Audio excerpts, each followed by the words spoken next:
Alright everyone, we have a rather important video here. It's a very interesting case involving SCOTUS in numerous states, but first and foremost, unfortunately I have to do this for the first video of every single day, please make sure to share this and or any other videos out that you see on YouTube, if that's where you're watching, on other platforms like Twitter, Facebook, Minds, whatever, because otherwise I'm basically invisible. I'm currently shadow banned, and there are processing issues now too. You've noticed that this video is in 720. Can't upload 1080 videos anymore. Dude, I'm in Amsterdam. The connection's not slow here. It's on YouTube's end with processing. Goes into an infinite processing loop, stays at 95% forever. Or, links in the description, you can join me on BitChute, Odyssey, Rumble, or Dailymotion.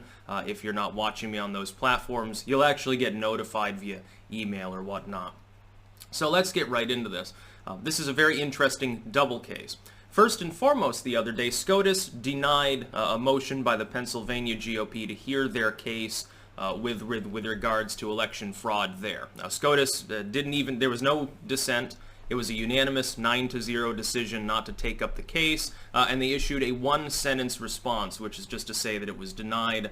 That's kind of telling. Trump fans should not be happy about that particular outcome because it's a rebuke, essentially, of the merits of the case. However, there's now a separate case going forward in which the states of Texas and now, second to that, Missouri, they've signed on. You might see other states join up too. They're actually suing, and they're taking it directly before SCOTUS from the state level. These are entire states that Trump won suing for other states. Pennsylvania, Michigan, Wisconsin, and Arizona, I believe, are the four on that list, based on the idea that the elections there were fraudulent. Now, not necessarily due to fraud, but again, this is the constitutional argument. The argument is that these states did not extend universal mail-in voting properly, and therefore the very existence of those votes is itself illegal under their state constitutions.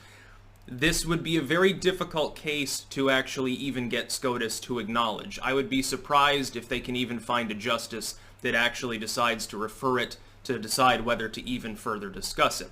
That being said, in my opinion, and this is just my untrained legal opinion, it has merit. It has merit under the auspices of the idea that that sort of change to voting under certain state constitutions cannot be enacted without a change to the state constitution. Certainly, even some of the SCOTUS justices before, Alito and others, have talked about some of the ballots that were postmarked after even some of these governors had extended the dates, and saying, well, you know, at the 11th hour without any legislation, not even an act, just saying, well, we're going to accept them for several other days. That might even be thrown out. And that's mostly Pennsylvania and I believe Wisconsin in that case. By the way, doesn't flip the election even if that were to happen. It's not enough ballots. If you win by 100,000 ballots, it doesn't matter if 10, 20,000 of them get thrown out because they're postmarked long after the election, possibly dubiously. What we have seen, though, I think, and this is perhaps more meaningful even than the final legal result here of whether Biden is successfully blocked by Trump and his people, or whether Beijing-Biden begins his asterisk presidency. It's very intriguing to me, just because I'm into analysis. Political analysis is basically a living, mainly speaking. It's fascinating to see how the MSM, the corporate media, that claims to be journalistic and have journalistic ethics, can say, well, there's no evidence simply because we refuse to look into the alleged evidence. In other words, like, it would be like if we're arguing over the existence of a magical rock out in the woods, and I say, well, you know, look, I've got video footage of it. I can take you right to the magical rock and show it to you. Here's 3 pictures of the magical rock. This is not the greatest example, of course, but you know, I'm just trying to think of something. It's early in the morning. The caffeine's barely kicking in. If you'd simply say, well, there's no evidence of the magic rock, and then walk away, even if I'm showing you actual evidence, and I'm claiming that I have even more evidence if you'll just follow me for 5 fucking minutes out of your day, that doesn't mean that there's no evidence. It means that you're simply refusing to review and look at it. Essentially, it's its form of chosen ignorance.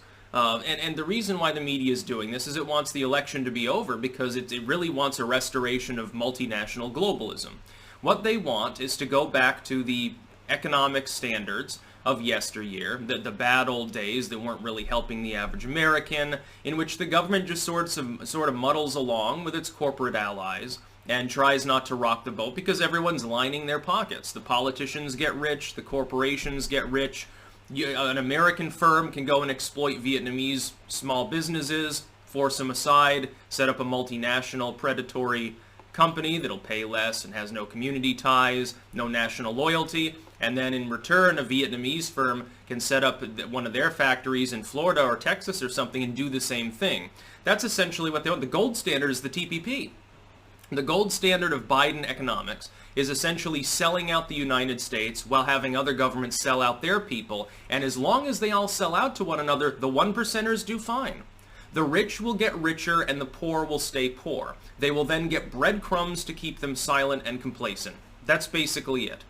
You give a very, very small chunk of the economy to the lower classes to keep them complacent, while giving them so-called free education, mainly paid for by the unfortunate people like me who are a little bit beyond the working class.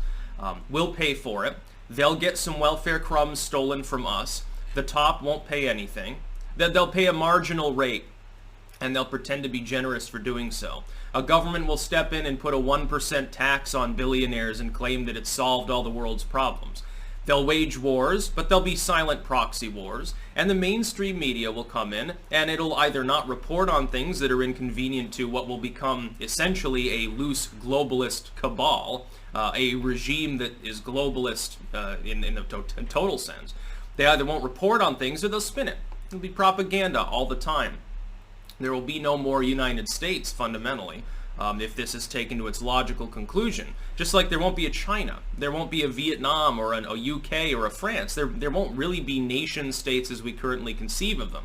Now, some people say, well, that's good, we'll have a world of togetherness. It doesn't mean there won't be war, even if it's just puppet theater. People will still die. They need something to be able to talk about in the papers. You think they're going to stop making you shoot each other? It's not going to be for the poor. The poor and working class will get breadcrumbs. The middle and upper middle class will get robbed, and people who are in the 1%, people who have become wealthy, they'll be fine. Especially those that are in the 1% of the 1%, the investor class. Basically, they'll clean up. They'll have more money than they can possibly ever use, and then they can pretend to be charitable. Yeah, I'm sorry I'm sorry I work with a government that bombed your entire country to smithereens. Here's some food baskets. Merry Christmas. Do they know it's Christmas? Who cares? I'm giving them food. That's what'll happen. So it's but that has nothing to do, I know, with the SCOTUS cases here. Just keep this in mind as far as those go. It is unlikely that the Supreme Court will even take up this case. However, it does reasonably have merit, and keep in mind, this is a constitutional argument. This doesn't have to do with election fraud. This is totally separate from what Trump and his team allege. The GOP side and the state side is mostly about the Constitution. What Texas is saying is that voters in states that followed their constitutional rules are essentially disenfranchised because other states at the government level, their governors, their legislatures, change the rules in order to favor one candidate over the other, thus tilting the political system. They're alleging that the election was stolen through illegal means, not fraudulent means, but through legalism that should not have been enacted. I hope SCOTUS takes the case up. If more states sign on, that it has more teeth, because again, as I said yesterday, I think that Trump's goal, and this is separate from his cases, is to drive pressure up enough to force SCOTUS to act. If SCOTUS is forced to make a decision, they may legitimize Trump in part, not because of the constitutional argument, but because his opponent has not made it clear whether he intends to expand SCOTUS, thereby denigrating the judiciary, robbing the current justices of power, of their rightful position, number one, and number two, setting a precedent for the political movement of the judiciary by the executive branch, if they have legislative will, at a whim for political purposes. That's essentially, it would lock in, essentially you'd lock in a permanent authoritarian neoliberal government.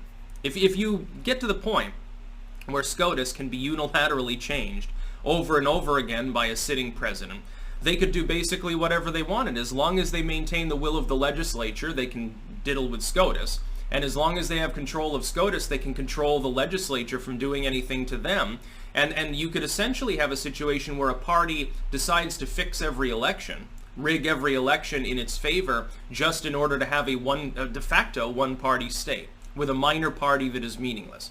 I realize that may sound conspiratorial, but the idea that it is impossible for a republic to fall into an authoritarian, stagnant system It has happened before. We've had situations where republics, both ancient and modern, have fallen prey to this basic style of corruption. If it can happen, it's not beyond the pale to claim that it can in the United States. Do I think it will? No, hopefully not. Hopefully we defeat globalism through any means necessary. But Beijing Biden's asterisk presidency would not be helpful to the struggle for liberty around the world. And it's not just the U.S. Everyone else in the world has a stake in what's going on in the U.S. right now. I find it fascinating that so many Europeans viscerally hate Trump and would say they would support Biden. You do realize that Joe Biden's economic policies, taken to their logical extent, means that the middle and lower classes in your country suffer too. Your governments will sell you out as well. The idea that these people compete in some cases is nothing more than an illusion. There will always be diplomatic squabbles and threats. A lot of it's just goddamn puppet theater. That's about all. Peace out.